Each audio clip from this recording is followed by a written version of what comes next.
New tonight, we have a 13 WREX exclusive. Well, we all know that artificial intelligence is taking the world by storm, and it's only continuing to grow by the minute. But how exactly does it impact the workplace and also the industries that have existed for hundreds of years? Tonight, a new Gallup poll shows that in the workforce, AI has doubled across the last 2 years and has skyrocketed to 40%. Meanwhile, 3 industries today use AI the most. Of course, technology coming in on top with half of those jobs using AI in some way or form, and professional services and finance coming right behind. And even though those 3 are at the top, there are so many others that use AI, including roofing. I spoke to a local roofer from Northern Illinois, and tonight they're teaching us a little bit more on how AI can improve your roof quickly and efficiently. Take a look. It's warehouses like this one right here that I'm walking through that roofing companies store a lot of their equipment. Now, roofing is something you and I rely on every single day, so the industry has to keep up with the times. That's where AI and new technology comes in. And things have come a long way since a lot of roofs started being built hundreds of years ago. And there also was no nail guns. There were very few even staple guns, so we were hand nailing for many, many years, and we got very fast and, someone very good at it. In the early 70s, Chuck Maloney was a young teen with a dream. His neighbor introduced him to the world of roofing. I didn't have a father, so he used to drag me around with him to the jobs, and he started teaching me roofing, so I'd work on summers and weekends and stuff at a very young age. Now Maloney approaching nearly 6 decades installing roofs in Northern Illinois.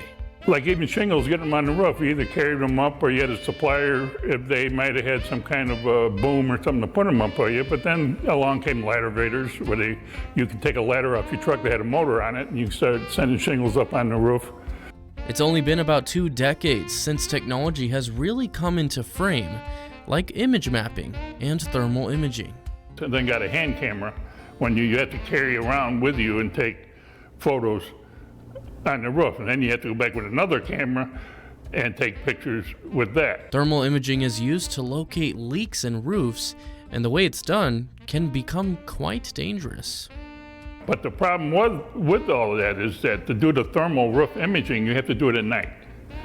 So you have to go walk around on a roof that's got skylights, holes, vents, maybe bad decking where you can fall through. So there's a lot of dangers involved. And even if one leak is missed, things can become even more costly for you. You can get massive damage to your whole structure, from the framing to the supports to everything over time.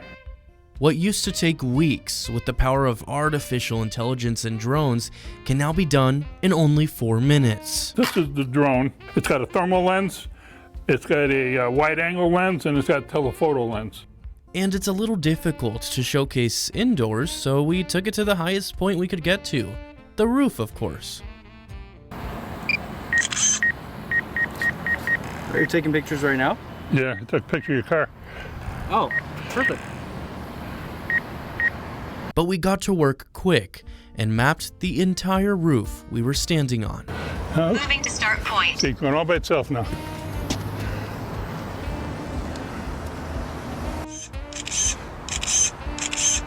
That constant clicking you hear, taking over 300 photos.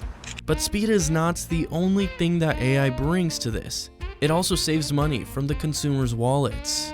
All they want to do is put a new roof on, which of course everybody wants to, but some roofs are repairable. They don't need to be replaced. If we did the thermal inspection and we see, okay, we only got 20% wet roof. So we can just cut out those areas of wet roof to 20%, and we can save them from having to tear this whole roof off, and they can just go back and then put a roof over the top of the whole thing. And as Maloney has seen success with AI technology in his field, he believes it can only be a plus from here for all industries. They're trying to not take jobs away from people that are working on this and that, but you got to make sure that it's doing the job the same way a human would do it. And while AI did double in the workforce in recent years, a Gallup poll says it's going in a way that puts human workers first. In many ways, I think it's a positive. Reporting from Northern Illinois for 13 WREX, I'm Dylan Valencia. Thank you.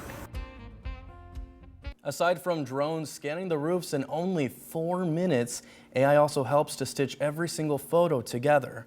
But Mr. Maloney is not only using these skills with AI and drones to make a living, he also sometimes uses it to help bring more good into the world. Let's show you these videos here. He has used thermal imaging to help find lost dogs and other pets. A great use of that there. Now, he also even spotted some coyotes on one of his searches recently. It's always very unique to see how AI can help us in our everyday lives.